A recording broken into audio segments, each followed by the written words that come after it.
ಸಂಗಮ.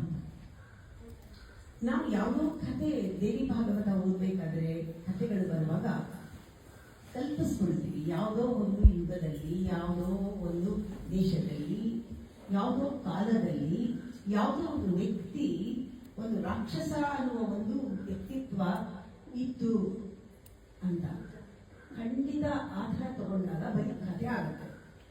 ನಮ್ಮಲ್ಲಿ ಎಷ್ಟೊಂದು ರಾಕ್ಷಸ ಗುಣಗಳಿದೆಯಲ್ಲ, ಅದ್ರ ಕಡೆ ನಮಗೆ ಗಮನನೇ ಬರಲ್ಲ. ಯಾವಾಗ ನಾವು ಒಂದು ಸ್ಕ್ರಿಪ್ಚರ್ನ ಅದರೊಳಗಿರೋ ರಸನ ತೆಗೆದು ನಮ್ಮ ಅಸ್ತಿತ್ವವನ್ನ ಪರೀಕ್ಷಿಸ್ಕೊಳ್ಳೋದಕ್ಕೆ, ನಾನೇನು, ಈ ಪುಸ್ತಕ ನನಗೆಷ್ಟು ಸಹಾಯ ಆಗುತ್ತೆ, ನನಗೆಷ್ಟು ಇದರಲ್ಲಿ ಅರ್ಥ ಆಯಿತು, ಈ ಹಾಡು ಕೇಳಿದಾಗ ನನಗೇನಾಯಿತು, ಅವ್ರು ಚೆನ್ನಾಗಿ ಹಾಡಿದ್ರು, ಅವ್ರು ನೀವು ಕೇಳಿದ್ರು ಹಾಡ್ತಾ ಇದ್ರು, ಕೇಳದೇ ಇದ್ರು ಹಾಡ್ತಾ ಇದ್ರು, ಅವ್ರು ಕಣ್ಣು ಮುಚ್ಕೊಂಡು ಅವ್ರು ಬಾಡಿದ್ರು ಹಾಡ್ತಾ ಇದ್ರು, ನೀವು ಕೇಳಿದ್ರೋ ಬಿಟ್ಟರೋ ಮನೆಗೆ ಚಿಂತೆ ಮಾಡ್ತಿದ್ದೋ ಅವ್ರಿಗೆ ಗೊತ್ತಿಲ್ಲ ಅಂತ. ಅಂದ್ರೆ ನಮಗೇನಾಯ್ತು ಅವ್ರು ಹಾಡು ಕೇಳಿದಾಗ ಅನ್ನೋದು ಬಹಳ ಮುಖ್ಯ. ಎಲ್ಲಿ ಹೋದ್ರು ನಮ್ಗೇನು ಸಿಕ್ತು, ನಾವೇನು ಕೊಟ್ವಿ, ಆ ಜಾಗಕ್ಕೆ ಏನು ಕೊಟ್ವಿ, ನಾವು ನಮ್ಮನ್ನೇ ಸಮರ್ಪಿಸ್ಕೊಳ್ಬೇಕು. ಎಲ್ಲಿಗೆ ಹೋದ್ರು ನೀವು 100% ಇರಬೇಕು ಅಂತ ಅಲ್ವಾ? ಹಾಡು ಹೇಳ್ತಿದ್ರೆ ನನಗೆ ದುರ್ಗಮ ರಾಕ್ಷಸನ್ನ ಮರ್ದನ ಮಾಡೋದಕ್ಕೆ ಅವತಾರ ತೆಗೆದುಕೊಂಡಿದ್ದು ದುರ್ಗ. ನಮ್ಮಲ್ಲಿ ಆ ದುರ್ಗಿಯ ಅವತಾರ ಆಗಬೇಕು.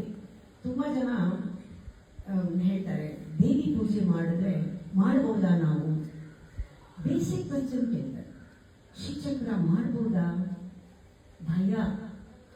ಆಮೇಲೆ ಆ ದೇವಿ ಪೂಜೆ ಮಾಡಿದ್ರೆ ಒಳ್ಳೇದಾಗತ್ತಾ, ಎಲ್ಲರಿಗೂ ಮಾಡ್ಬೋದಾ, ಈ ತರ ತುಂಬಾ ಬಾಲಿಶ್ವ ಪ್ರಶ್ನೆಗಳು ಎಲ್ಲರಿಂದ ಬರುತ್ತೆ.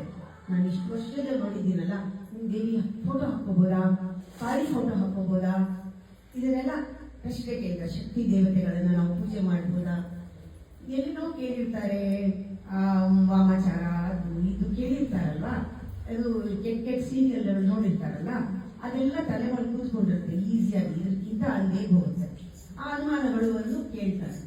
ಅದಕ್ಕೆ ಈಗ ನಾನು ಒಳಗಡೆ ಬರುವಾಗ ಸಂಶಯ ನಿವಾರಣೆ ಗುರು ಅಂತ ನಾನು ಈಗ ಕೂತ್ಕೊಳ್ಳುವಾಗ ಆ ವರ್ಡಿತ್ತು ಜ್ಞಾಪಕ ಇದೆಯಾ? ನಾನು ಈಗ ಕೂತ್ಕೊಳ್ಳುವಾಗ ಸಂಶಯ ನಿವಾರಕಗಳು ಅದನ್ನು ಹೇಳ್ತಾರ